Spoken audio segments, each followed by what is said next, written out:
Hello and welcome to A Plate for All. I'm V and today we're going to be taking a look at baked curry chicken. Now we're going to be making our curry from scratch. So we've got a bunch of different spices we're going to be working with. This is a little bit of a step up from some of our other recipes, but don't worry, it'll be okay. We're going to need some garlic, some lime, onion, cilantro, and grated ginger to go along with this. Now, this curry recipe actually freezes really well, so I like to make mine in double batches so that I can put them into the freezer for later. Now, all of the measurements that I'm giving you are for a single batch, so even though as you're working on this, it doesn't look to be the same amount that I have in my video, that's because I'm actually working on a double batch right now.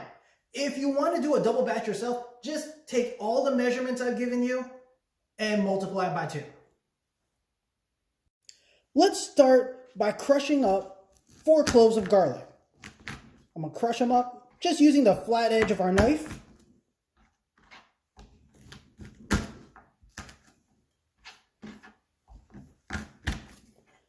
And I'm just going to mince them up really roughly. You don't have to be really precise with this.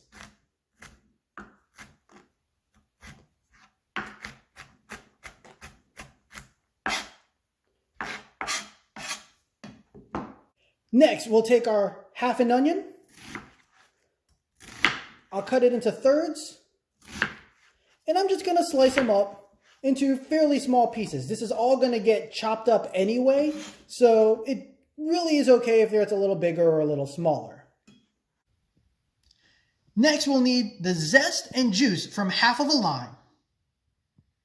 We'll need a 1/4 teaspoon of cinnamon.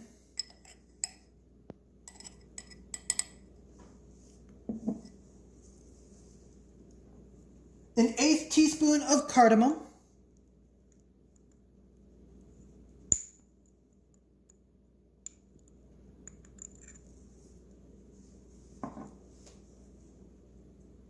One and a half teaspoons of cumin.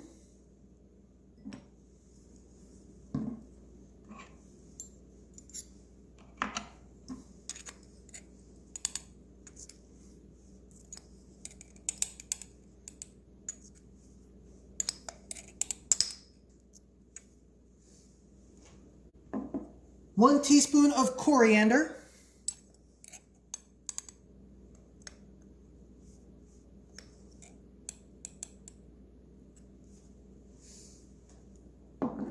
One teaspoon of turmeric.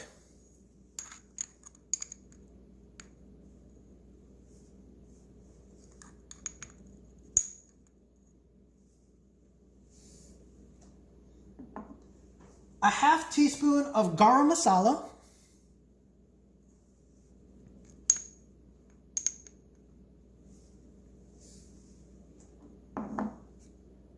And optional, if you like to have a little bit of heat, I like to throw in a 1/4 teaspoon of crushed red pepper flakes.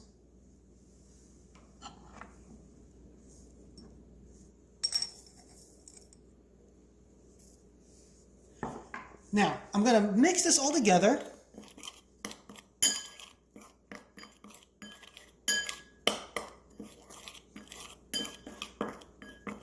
Incorporate it really well. And there we go. Now, for our cilantro, we don't have to do much with it. We're just going to do a really rough chop because it's just going to get blended in there. All right, so just a couple rough chops, a couple quick slices, and it's ready to go. Now, you can either use this next step in either a saucepan or a skillet. If you have a blender at home, I recommend doing this in a skillet. It makes it easy to kind of keep everything together.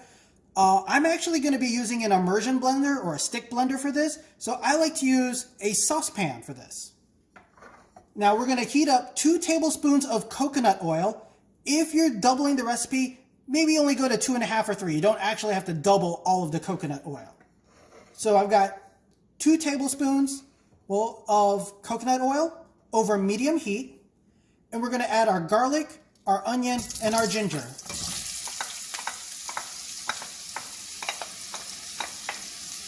There's the garlic and onion. There's our ginger. And we're going to saute this for 3 to 5 minutes until the onion is translucent.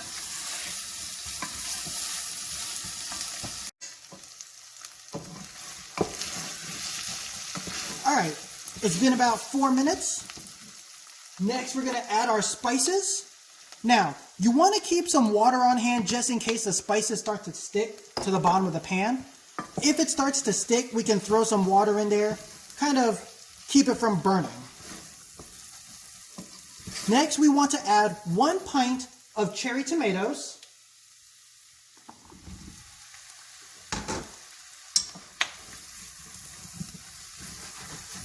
Yeah, I can feel the spices starting to stick already. So I'm going to add a little bit of water to this.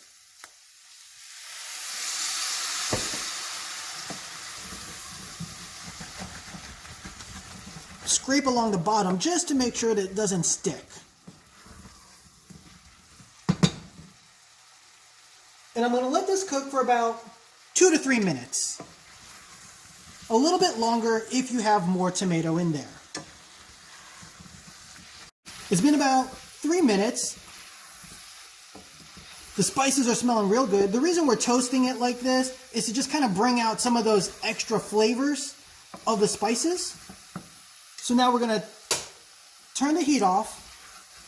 If you're going to put this into a blender, we put it in a blender right now. Otherwise, I'm just going to take this off the heat.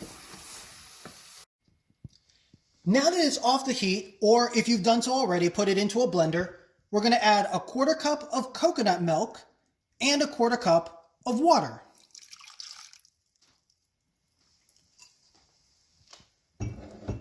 We'll add our half lime's worth of zest and juice.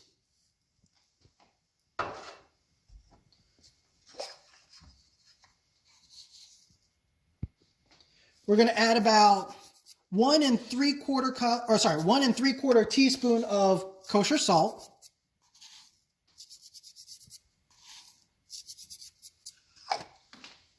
And we're going to add our cilantro.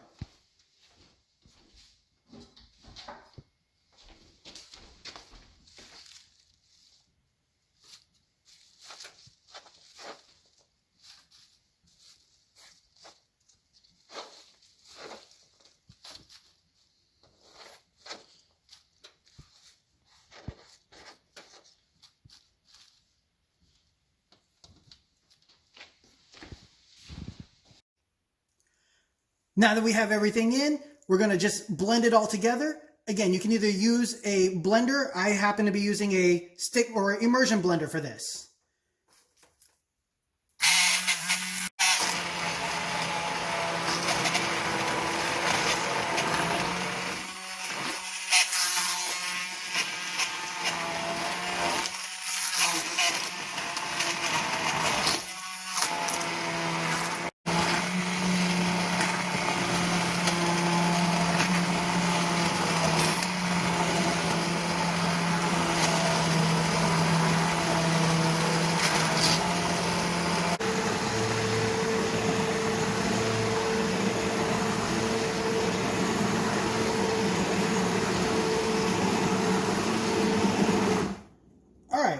Now that we've got it blended up, we do want to make sure that we're tasting it.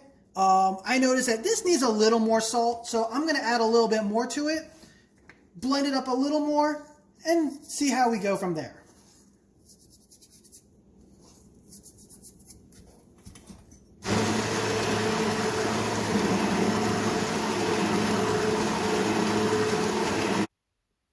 Now that it's been seasoned and blended, again, you want to be tasting it as you go, adding more salt as needed. I want to put this into a bowl. I want to get into the fridge to let it chill for a little bit. We're going to be marinating chicken overnight, or at least for a couple hours. So I don't want to marinate cold chicken in really hot sauce. So let's put this into the fridge and then we can marinate our chicken. Now that our curry has cooled down, we're going to marinate our chicken. Now, for a regular sized batch, I usually go with about 4 to 5 thighs, or maybe like 2 or 3 thighs and like 2 or 3 drumsticks. So I'm just going to take my curry, I'm just going to coat the chicken in a baking dish. I like to put this into the baking dish because then I don't have to worry about cleaning an extra container later. Once this is done marinating, I can just throw it right into the oven. Get that all in there. Kind of spread it around. Make sure it coats all the chicken.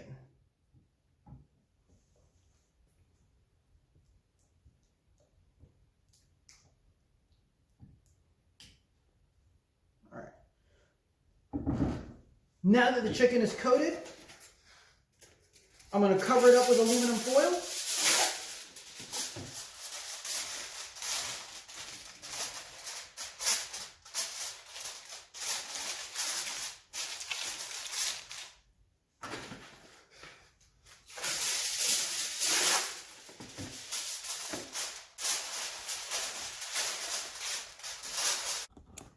Now that we got it covered, we're going to put it in the fridge.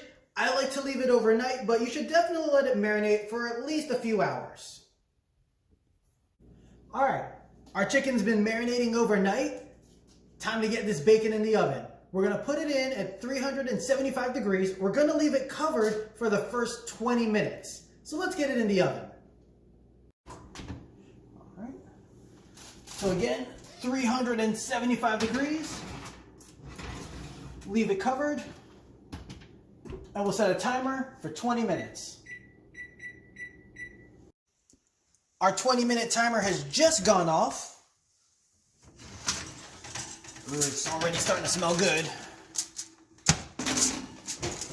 So now, we're going to uncover it. I'm going to stir it around a little bit, kind of get the curry moving.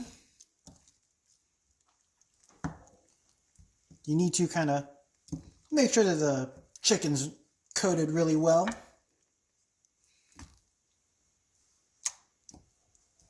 I'm going to turn this piece here.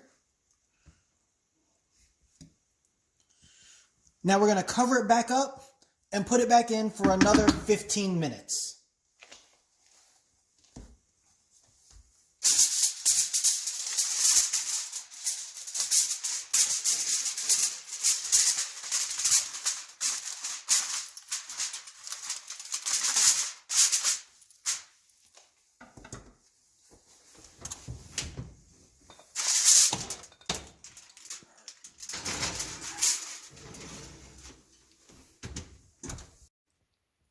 Our 15-minute timer has just gone off.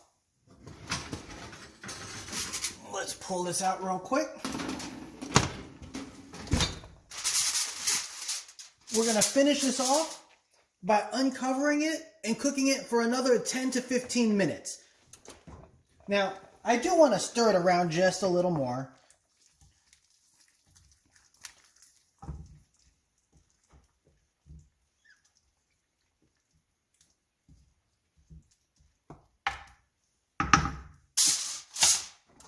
And it goes uncovered for another 10 to 15 minutes.